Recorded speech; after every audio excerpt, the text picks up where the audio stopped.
পারমাণবিক ইস্যুকে কেন্দ্র করে চলমান হামলায় কাঁপছে ইসরায়েল ও ইরান। এবার দুই দেশের চলমান সংঘাতের সময় আরেক পারমাণবিক শক্তিধর দেশ ভারত নিজের প্রতিক্রিয়া জানিয়েছে। ক্ষমতাসীন ভারত সরকার এবার সরাসরি ইসরায়েলের পক্ষ নিয়েছে, জানিয়ে ভারতেই বইছে সমালোচনার ঝড়। বিস্তারিত জানাচ্ছেন জান্নাতুন নাহার জেরি। ইসরায়েলের উস্কানিমূলক সামরিক আক্রমণে শুধু মধ্যপ্রাচ্যেই নয়, বরং গোটা বিশ্বে উত্তেজনা ছড়িয়ে পড়েছে। একদিকে গাজায় গণহত্যা আর দুর্ভিক্ষের অস্থিরতা, অন্যদিকে ইরানের উপর ইসরায়েলের অতর্কিত হামলা। এবার ভারতেও মধ্যপ্রাচ্য ইস্যুকে কেন্দ্র করে ছড়িয়ে পড়েছে সমালোচনা। এর মধ্যে বিতর্কিত হচ্ছে ভারতের ক্ষমতাসীন মোদী সরকার। সম্প্রতি ভারতীয় কংগ্রেস নেত্রী প্রিয়াঙ্কা গান্ধী জাতিসংঘের সাধারণ পরিষদের UNGA এর প্রস্তাবে ভারতের বিরত থাকায় তীব্র সমালোচনা করেছেন, যেখানে ক্রমবর্ধমান সংঘাতের মধ্যে গাজায় মানবিক যুদ্ধবিরতির আহ্বান জানানো হয়েছে। এই বিষয়টিকে আরও লজ্জাজনক এবং হতাশাজনক বলে তীব্র ক্ষোভ প্রকাশ করেন তিনি। 14 জুন সামাজিক যোগাযোগ মাধ্যম ফেসবুক ও এক্স সাবেক টুইটারে দেওয়া পোস্টে তিনি এ মন্তব্য করেন। এক্সে দেওয়া সেই পোস্টে প্রিয়াঙ্কা লেখেন, এটি লজ্জাজনক ও হতাশাজনক। এর পেছনে কোনো যৌক্তিকতা নেই। ন্যায় বিচারের পক্ষে দাঁড়াতে সাহস লাগে, আর সেটাই প্রকৃত নেতৃত্বের পরিচয়। ভারতের বর্তমান অবস্থান স্বাধীনতা আন্দোলনের নীতিমালার চরম বিপরীত। ইতোমধ্যে 60,000-এরও বেশি মানুষ নিহত হয়েছেন, যাদের অধিকাংশই নারী ও শিশু। একটা গোটা জনসংখ্যাকে অবরুদ্ধ করে ক্ষুধার মুখে মারা হচ্ছে, অথচ ভারত নীরব দর্শকের ভূমিকা পালন করছে। ভারতীয় সংবাদ মাধ্যম ANI জানায়, জাতিসংঘে উত্থাপিত ওই প্রস্তাবের পক্ষে 149টি দেশ ভোট দেয়, 19টি দেশ ভোটদানে বিরত থাকে এবং 12টি দেশ বিপক্ষে ভোট দেয়। জাতিসংঘের প্রস্তাবের লক্ষ্য ছিল গাজায় অবিলম্বে যুদ্ধবিরতির। ওই প্রস্তাবে বেসামরিক নাগরিকদের জন্য নিরবিচ্ছিন্ন মানবিক সহায়তা নিশ্চিত করা এবং বেসামরিক নাগরিকদের, বিশেষ করে নারী ও শিশুদের জীবন রক্ষার উপর জোর দেওয়া। গত বছর শীতকালীন অধিবেশনে প্রিয়াঙ্কা গান্ধীকে একটি ব্যাগ বহন করতে দেখা যায়, যাতে প্যালেস্টাইন লেখা ছিল এবং তাতে ফিলিস্তিনের সংহতির প্রতীক হিসেবে তরমুজ চিহ্ন সংযুক্ত ছিল। এই বক্তব্য ও প্রতীক ব্যবহার ইসরায়েলি আগ্রাসনের বিরুদ্ধে তার ও দলের অবস্থান স্পষ্ট করে তুলে ধরে। প্রিয়াঙ্কা আরও প্রশ্ন তোলেন, কিভাবে তারা সংবিধানের মূল্যবোধ এবং শান্তি আদর্শ বিসর্জন দিতে পারে। ভারত অতীতে বারবার ন্যায়ের পক্ষে দাঁড়িয়েছে। বর্তমান পরিস্থিতিতে ভারতের মানবতার পক্ষে সাহসিকতার সঙ্গে কথা বলা। আসসালামু আলাইকুম দর্শক, আপনারা অনেক গুরুত্বপূর্ণ একটি নিউজ দেখলেন। বিষয়টা হচ্ছে কি, দেখুন যে প্রায় 1-1.5 বছর হয়ে গেল ইসরায়েল কিন্তু ফিলিস্তিনের বুকে যে পরিমাণ ক্ষয়ক্ষতি চালাইছে, যে পরিমাণ আগ্রাসন চালাইছে, এইসব আগ্রাসনের পরিমাপ এত হবে যে তার পুরো শহরটা শুধু এখন ধুধু মরুভূমির মতো পরিণত হয়েছে। এমতো অবস্থায় দেখুন, এখন যখন ইরান ইসরায়েলকে ধূলিসাৎ করার একটি পরিকল্পনা করেছে, ঠিক তখনই আমাদের প্রতিবেশী দেশ ভারত এখন বন্ধু দেশ ইসরায়েলকে সাপোর্ট করছে। এবার চিন্তা করে দেখুন যে আমাদের বাংলাদেশ কোন রাষ্ট্রকে বন্ধু হিসেবে গ্রহণ করেছিল। যাদের মাথায় অন্তত জ্ঞান আছে, যারা ইসলাম বিদ্বেষী নয়, তারা অন্তত কিন্তু ফিলিস্তিনের উপর এই যে আগ্রাসন চালাচ্ছে, এইসব আগ্রাসনের প্রতিবাদে তারা কিন্তু রাজপথে নেমে এসেছে।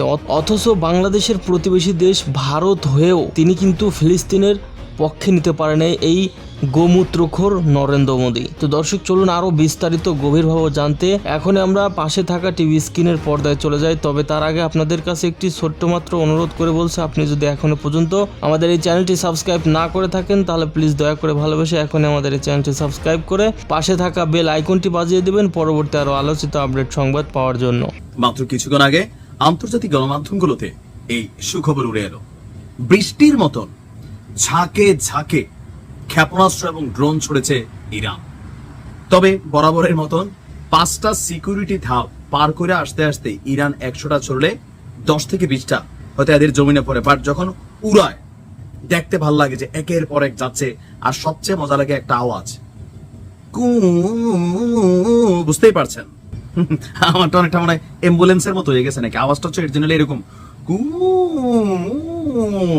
আমার আওয়াজ খুব বেশি ভালো হয় না, বাট বিপদ সংকেত মানে সাইরেনের আওয়াজ পুরো ইসরায়েল জুড়ে এই মুহূর্তে বিভিন্ন জায়গায় একযোগে বেজে উঠেছে শত শত সাইরেন, কারণ নিশ্চিত না কোথায় গিয়ে ইরানের এই মেশিন আঘাত করে।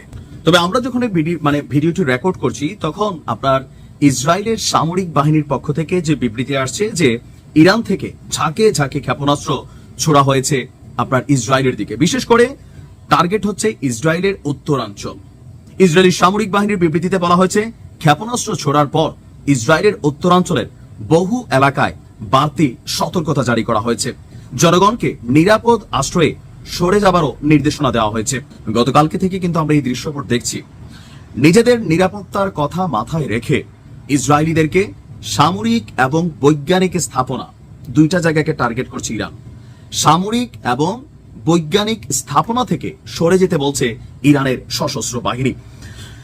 দখলদার ইসরায়েলকে লক্ষ্য করে এবার যেই আপনার অভিযান চলছে, বলছেন যে গুরুত্বপূর্ণ স্পর্শকাতর স্থানে যাবেন না বা সেখানে থাকবেন না, কারণ ইরানের সেনাবাহিনীর কাছে এসব জায়গার তথ্য আছে যেখানে হামলা অব্যাহত থাকবে। এখন এখানে বৈজ্ঞানিক বিষয়টা কেন আসছে? এই কারণে আসছে যে ইসরায়েল এই অভিযানের মাধ্যমে ইরানের প্রায় 12 জন পরমাণু বিজ্ঞানী যারা প্রথিতযশা এবং কি দেশটির খুবই বড় মাপের পরমাণু বিজ্ঞানী, তাদেরকে কিন্তু টার্গেট করে শাহাদাত করে দেওয়া হয়েছে। আর খবর হচ্ছে আল জাজিরা হামলা ঠেকাতে ইতিমধ্যেই ইসরায়েলের প্রতিরক্ষা ব্যবস্থা কাজ করছে। একই সঙ্গে ইসরায়েলের সাধারণ জনগণদেরকে নির্ধারিত আশ্রয় কেন্দ্রে যাওয়া সক্ষম না হলে বাড়ির নিচে মানে কি বলা হয় যে বিদেশে যখন বাড়ি তৈরি করা হয় ম্যাক্সিমাম বাড়ির নিচে কিন্তু এক ধরনের বেসমেন্ট থাকে। বাংলাদেশে যেমন বহুতল বাড়ির নিচে দেখবেন যে পার্কিং করে অথবা বিভিন্ন মার্কেটে পার্কিং করে, যেটা বেসিক্যালি কংক্রিটের তৈরি হয়। যারা বিল্ডিং টিল্ডিং করছেন আইডিয়া আছে, মাটির নিচে যে কোনো তালা করলেই 10 ইঞ্চি, বাংলাদেশে 10 ইঞ্চি করে, পৃথিবীর অনেক দেশে 20 ইঞ্চি 30 ইঞ্চি পর্যন্ত ভবনের সাইজ অনুযায়ী পুরা কংক্রিট ঢালাই দেয়, যেখানে ছোটখাটো ক্ষেপণাস্ত্র ছুড়লেও আপনি সেখানে নিরাপদ থাকবেন।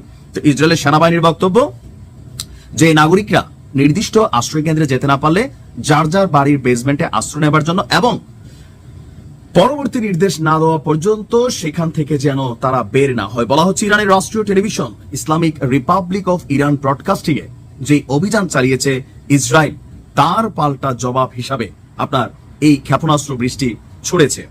তো সেই জায়গা থেকে বোঝাই যাচ্ছে ইরান পাল্টা অভিযান যেগুলো চালাচ্ছে, এর মাঝখানে ইসরায়েলের যে বৈজ্ঞানিক স্থাপনা বা গবেষণাগার এগুলোকেও কিন্তু ইরান টার্গেট করেছে। হ্যাঁ, গভীর রাত থেকে চলছে ক্ষেপণাস্ত্র বর্ষণ। ইনশাআল্লাহ সুবে সাদিক হতে হতে হয়তো আরো অনেক কিছু হবে, আপনারা হয়তো দিনের বেলা আপডেট পাবেন। ভালো থাকুন। দর্শক বন্ধুরা, আপনাদেরকে অসংখ্য ধন্যবাদ এতক্ষণ পর্যন্ত এই গুরুত্বপূর্ণ নিউজ এপিসোডটি দেখার জন্য।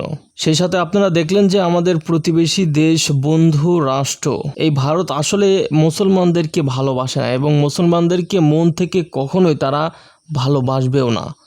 এই গোমূত্রখোর ভারতের সম্পর্কে আপনার গুরুত্বপূর্ণ কয়েকটি কমেন্ট বা মন্তব্য অবশ্যই এই ভিডিওর নিচে কমেন্ট বক্সে জানিয়ে যাবেন। পরিশেষে আপনাদের কাছে একটিমাত্র ছোট্ট একটি রিকোয়েস্ট করি, আপনি যদি এখনও পর্যন্ত আমাদের এই চ্যানেলটি সাবস্ক্রাইব না করে থাকেন তাহলে প্লিজ দয়া করে ভালোবেসে এখনই আমাদের এই চ্যানেলটি সাবস্ক্রাইব করে পাশে থাকা বেল আইকনটি বাজিয়ে দিবেন পরবর্তী আরও আলোচিত আপডেট সংবাদ পাওয়ার জন্য। তো দর্শক বন্ধুরা, আপনার এবং আপনার পরিবারের সুস্বাস্থ্য কামনা করে আজকের মতো এখানেই বিদায় নিচ্ছি। সবাই ভালো থাকবেন, সুস্থ থাকবেন এবং সর্বদা আপনার পরিবারের খেয়াল রাখবেন। আল্লাহ হাফেজ।